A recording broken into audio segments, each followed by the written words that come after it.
Assalomu alaykum, hurmatli yurtdoshlar, hurmatli oltiariqliklar.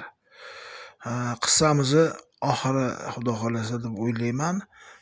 Mana shu ko'rib turgan olmangiz tepasi ochilmagan. Ichi kattalashishi kerak, o'shaning uchun tepasi ochilmagan. Hali rang kirgan yo'q. Endi o'sha sizlarga ko'rsatganim tasviriy san'at bo'ladi deb shu yerda tepasida uzumimni kaltayi kamroq edi.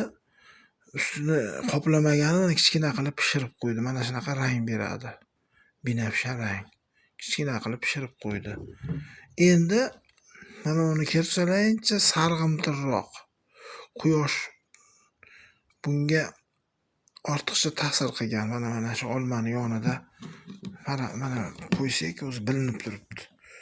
Quyosh ozgina ko'proq ta'sir sarg'aytirib qo'ygan. Endi mana quyoshimiz ta'siri mana nima qilib hol chiritib qo'yar ekan, bunaqa nur mana shunga o'xshab chiritib iritib qo'yyapti quyosh ko'p tekkan joy. Mana olma u ham kichkina bo'lib pishib qolgan mana. Shu ortiqcha tepasi ochiqligi hisobiga uzum bor-u, kamligi hisobiga. Umuman kech Oltiariqda ko'pchilik kech sotadi uzumni ustini quyosh tushmaydigan qilib, xuddi shunaqa holatdagi bo'lgan olmani mana shu rangi yaltirashi. Men endi olmam kamligi uchun buni tepasini ochib, uni harakat qilmadim. Boshqa ishlarim bor, lekin mana shu yakuni. Bu katta bo'ladi, gabariti yaxshi, mana turishlari dahshat plastmassaga o'xshaydi. Xudo xolasa O'zbekistonga moslashdi deb o'ylayman. Yevropanikidan chiroyli. Qarang. Mana binafsha rang. O'zi aslida binafsha rang bo'ladi Yevropa olmalari.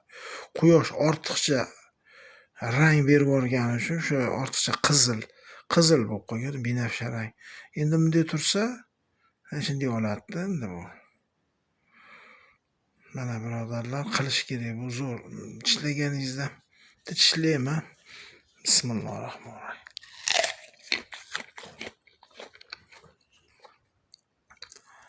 Sog' bo'linglar, omon bo'linglar.